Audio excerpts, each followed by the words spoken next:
गांव का नाम था सोनपुर। हरे भरे खेत, कच्चे रास्ते, मिट्टी की खुशबू और सुबह सुबह चूल्हे पर चढ़ती रोटियों की महक, यही थी सोनपुर की पहचान। गांव छोटा था, लेकिन दिलों में जगह बहुत बड़ी थी। इसी गांव में रहती थीं दो सगी बहनें, राधा और सीता।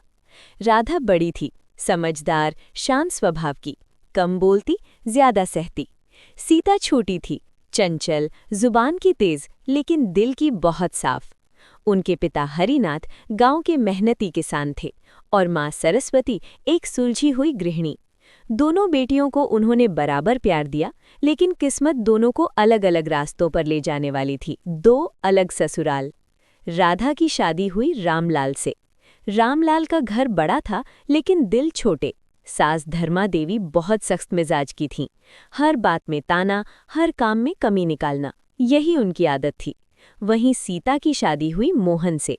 मोहन का घर छोटा था, लेकिन सास कुसुम देवी का दिल बहुत बड़ा।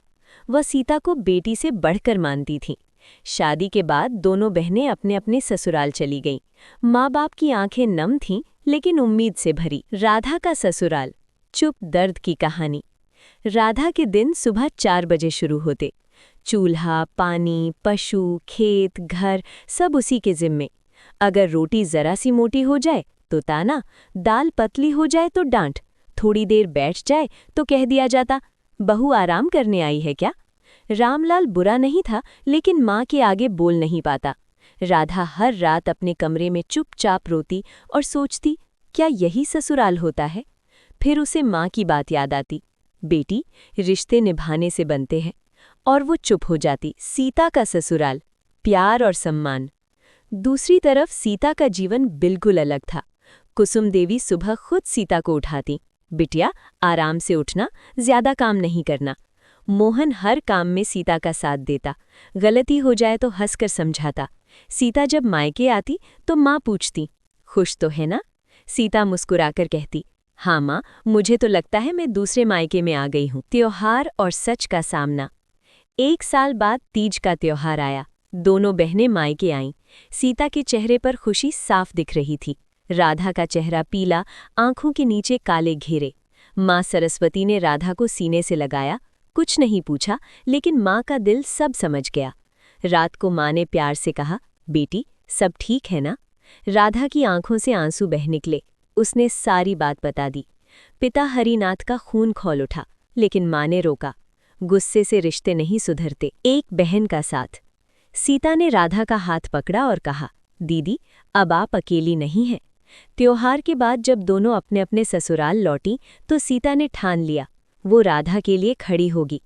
एक दिन सीता अपने पति मोहन के साथ राधा के ससुराल पहुंची। कुसुम देवी ने धर्मा देवी से प्यार से बात की। मोहन ने रामलाल को समझाया। सीता ने बहुत शांति से कहा, दीदी भी किसी की बेटी हैं। अगर वो टूट गई तो ये घर कैसे टिकेगा? बदलाव की शुरुआत। धर्मा देवी को पहली बार एहसास हुआ कि उनकी बहू भी इंसान है। अगले दिन उन्होंने राधा से कहा, बहू आज तुम आराम करो। राधा को लगा जैसे सपना हो।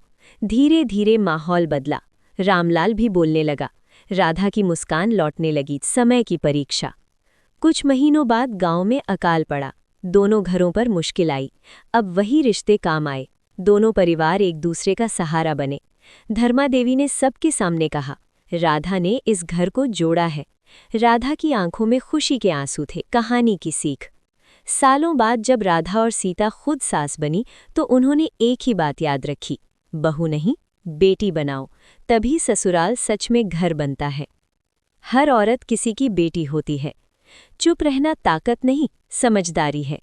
रिश्ते प्यार से निभाए जाते हैं, डर से नहीं। बहनों का साथ सबसे बड़ी ताकत होता है।